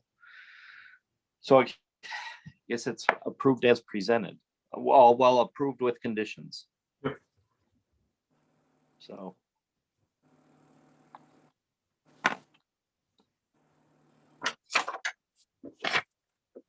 Jeff, do you have the conditions or do we need to go through them? I would like you to go through them. So the biggest one is obviously the roof. The roof and the drainage. Mhm. And I think this is where we have to be careful about our wording. So it's that upper shed roof. But I don't think we want them to change the pitch. We wanted him to keep the same pitch so it matches, right? So that the eave goes up, and that means also the top of that, where the roof comes into the existing structure, also moves up. Am I correct? But that's kind of what. Or do you just meet the eave line there? Do they both? Right, but meet? then the problem is then the lower roof has a different pitch. Right now they're going parallel with each other. I think he said he could Make the walls make the wall taller. tall. Right. So it may sound like he could just move that roof up so that the two eaves meet, and then it's just gonna have a higher intersection. Valley. Right, but I don't think we want him to change the pitch, because then again, now you've got the other roof below it that's running parallel. Correct. And that one does align with the adjacent eaves or trim work. You're suggesting just make the condition that the upper shed roof be raised so that the eaves meet? Mhm. Yep. He Yep. just might have shortened that length of that wall. Well, I think maybe if he wants to do anything different, he could come back, but kind of following the logic here. Yeah. If we're going to do a condition, I think we should offer a specific condition. And then if he wants to do something different, he just comes back. I mean, that's no different than tabling it, right? I mean, from his standpoint. So Right. I put Agreed. the upper shed roof and drainage should be resolved to align eaves and maintain pitch with the lower shed roof. I think that it would be more appropriate to be very specific here, which is something I don't normally do. But since we're approving with a condition, I think I would just word it that the second story shed roof shall rise or shall be raised, maintaining the matching roof pitch of the roof below, but meeting the eave line of the flanking gable. Boom. Well worded. So here's a question for you, Chris. Due to constructability, that wall may end up be shortened. Are you okay with it? The length of it. I don't think we're talking about shortening the walls. We're just talking about the entire volume. But if you're going to keep raising up, I don't know if you can do that due to the ridge on that gable. Say he can only connect in there where it is. The gable that we see in the south elevation is well proud of the Yeah, roof in question. I understand that. He So seemed to think that it was doable. Okay, I'm just thinking. Yeah, that he wall did say may end that. up- His solution may end up shortening that length of that wall. That's all. It's only closet space in there anyway, so.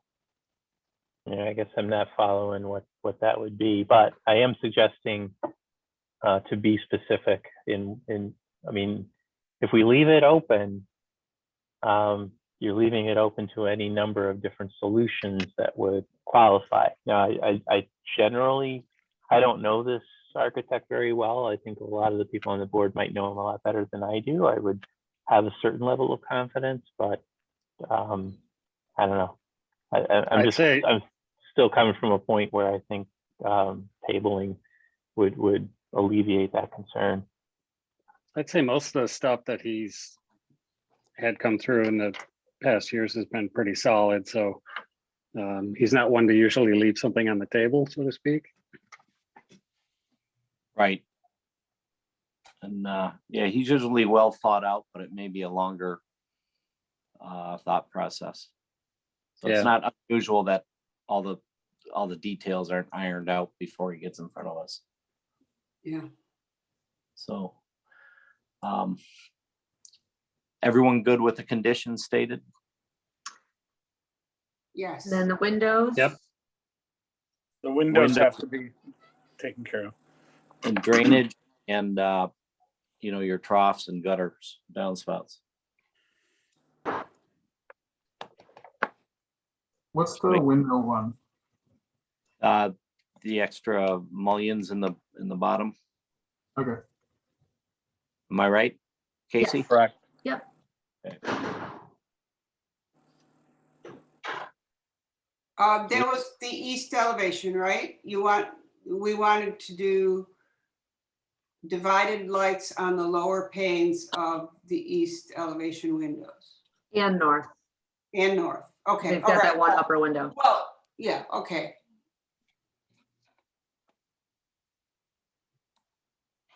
So we good? So Jeff, got everything?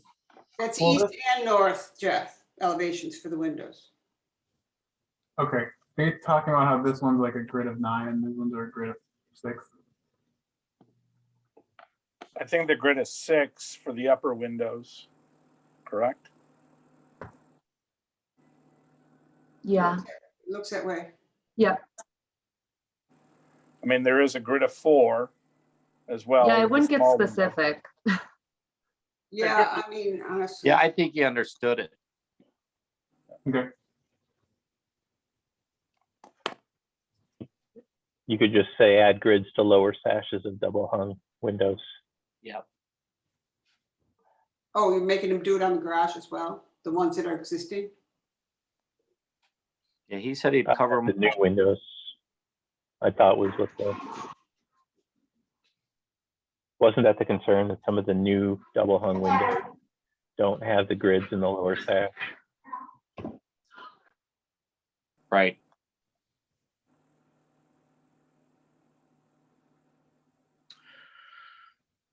Okay, we all set?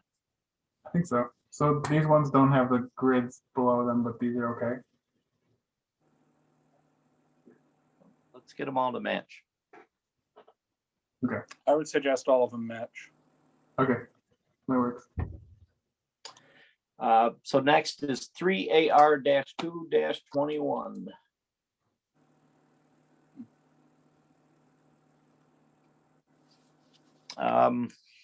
Casey?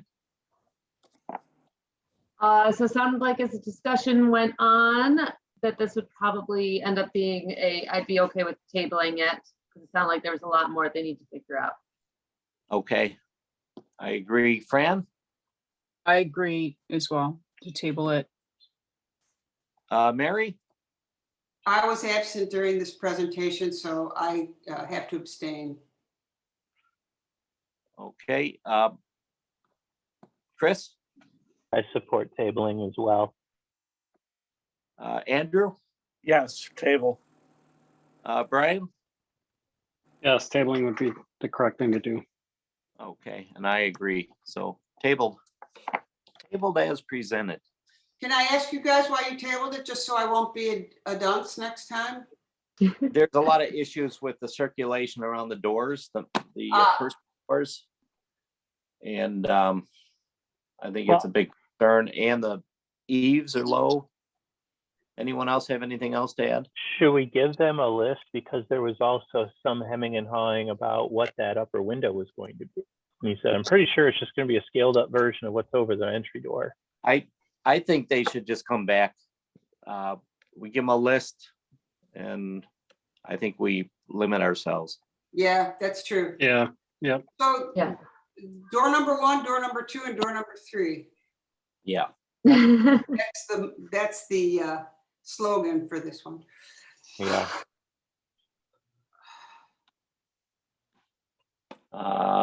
So next is 3AR-3-21.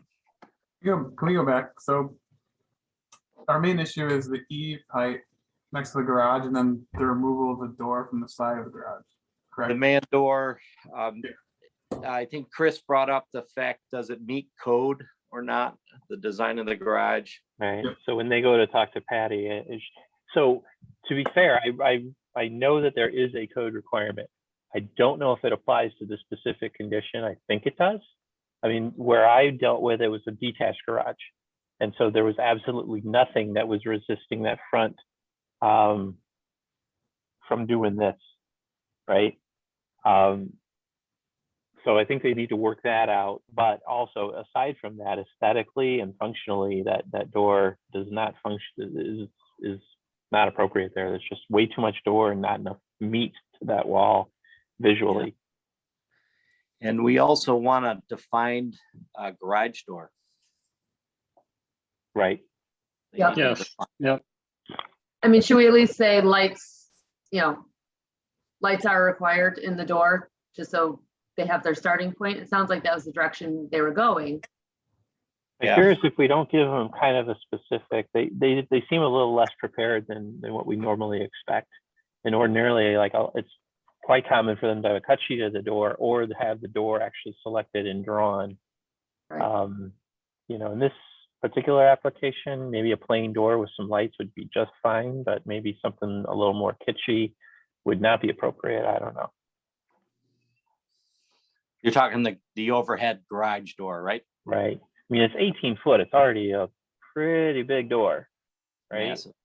And I'm not convinced if he's got that big of a work truck, I'm not convinced you're getting two cars in there because there's no room flanking the door to have Well, enough space to open the door and get out once you're in there. So I'm not sure I'm buying what they're selling. and that might be a 9-foot door, which is pretty high for a garage door as well. Judging by That's the 8 by 18. It said 8. 8.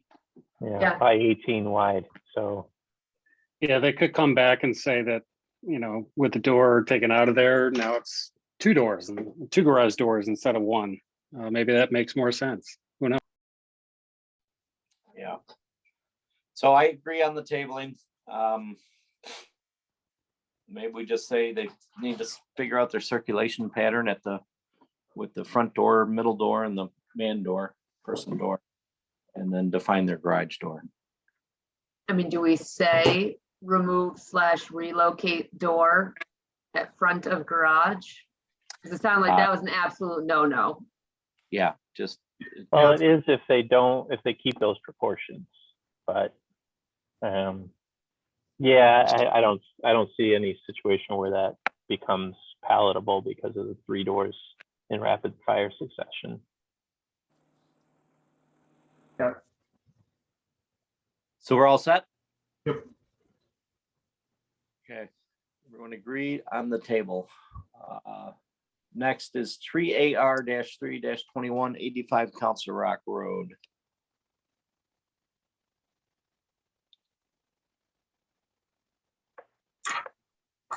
I'm okay with it. Fran, Approve. Mary, Yes. Chris, Yes. Andy, Yeah. who deflated your tire? I just, keeping with the original design intent, I understand all of that, but lifting up that entire roof by 18 inches does not offset the design intent of this structure. He talks about the pilasters at the house. Well, what's real and what's original and what's not original? Yeah, I don't think Because those. the house has been touched. Yeah, 3, I don't 4, think 5 those. different times. I don't think those are original. So I think that was kind of a cop out of an answer. I think that thing had double columns on it as well. The original. So are you yay or nay? I'm yeah. You can deny it, Andy. I know. I just don't want to be that guy. Denied. No, you see, well, Don't you feel better? could Yeah, be, I do, actually. That released a lot of pent up anger and, Wow. Everyone's safe to go to work tomorrow. we could Yeah. put it out as a recommendation. I think we need an intervention. I think the rooftop of Put up Trotta. the sidewalk, I didn't like the sidewalk, but if this was the worst application we get, I'd be happy. Yeah. Unfortunately, the sidewalk's out of our purview. Yeah, I know. Just to Andrew's So point, Andy, if anyone. I was wanna just make- going to offer that I was a little worried about the proportions if that were raised up, and I'm not sure that it's as bad as we're envisioning it to be, because the gutters can be held back, and he mentioned putting in a diverter. I don't think it's going to be that much of a concern. So. Okay. Brian? Andy, wait, Yeah, Andy, you're all set? yeah, yep. Brian? Andy, I feel your pain. Because I'm kind of the same way. It bothers me. The proportions on it bother me. Like, the first thing I think of is, if he can't raise it, could he change the pitch? Right? Well, and the To pitch bring- isn't related to anything. Well, I'm that's just it. looking, and the both roofs on the side aren't the same pitch. So why can't we just do that? Like, if he changes the pitch, now you've sort of brought in those beams on the side. They don't have to be as long as he's got them shown. I don't know. That's my first gut reaction just looking Did at it. anybody look on Google Maps at the place across the street? Yeah. Yes, I did. but that's not a Yeah. front. That's not I their know main it- entrance. Well, and I get that it's a slightly different scenario, but I think if you look at these two in tandem, I think it's going to fit the neighborhood. It's not going to be something that's completely foreign. So if I Except for the remember, sidewalk. if I remember correctly, the house across the street that does not have bay windows. And it's a It does little not. bit, it does not, and it also is a little bit squattier on the dormers. Squattier on the dormer. What do you mean? So that middle dormer is probably, the dimension is probably less. There's only 2 windows, where I think the other one had 3 or 4. And it's a gable versus a shed, right? Right, but I mean, just take a step back. I mean, its DNA is very much like that, right? And it has some historical basis. I mean, my God, we approved an outhouse too application. So right? if you go to Chris, go to a house 2 down on the left. That might be more fit. So that gray one. Yeah. So that's more in fitting with what the original looked like, but it was a much bigger porch, and they don't have a dormer on this one, but. Interesting point. Well, are we preservationists here, or are we the ARB, right? I mean, I like that it has a historical basis. It's a plus, but I mean, at the end of the day, just evaluating it based on whether or not it's going to be excessively similar for the neighborhood. No, I think it's. So why are we looking at the other houses then? I mean, because I mean, that's what I just said, similarity or excessive dissimilarity with the neighborhood. Is it going to have a negative impact on property values? Those are kind of the first and foremost things in my mind. And I just think it passes every single one of those tests. Yes, yeah, I agree. Yep. I know.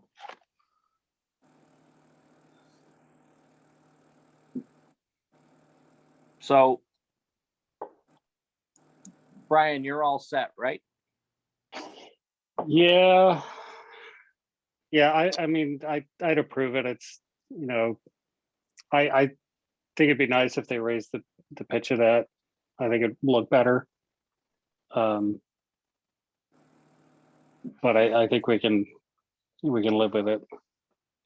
So I approve as presented. everyone. So Casey, you had, okay, so Andy was denied.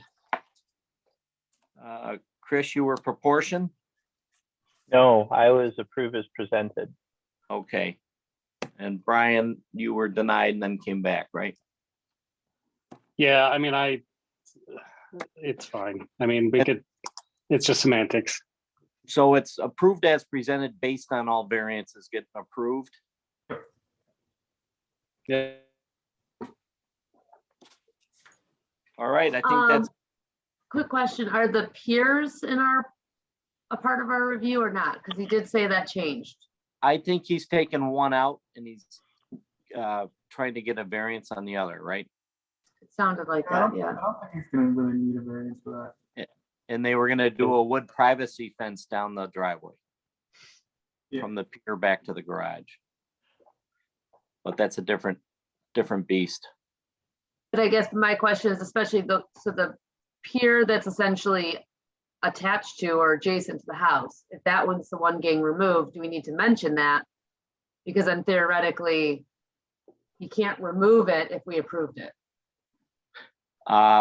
Yeah, I would say don't approve the piers right now. If he's lumping it into a fence project, it's a Just separate. say, yeah, as presented, the pier adjacent to the house is not part of the application. Yeah. I think. So is that good? Yep. Everyone okay with everything? Yes. All right. Yeah. Well, I want to wish everyone a happy spring. Thanks for your time tonight. It was a good job by everybody. And we'll see you in April. All right, happy spring. Okay, sounds Good to good. see everybody. Be well. Bye, everyone. Thank right, you. bye. Talk to you later. Bye-bye.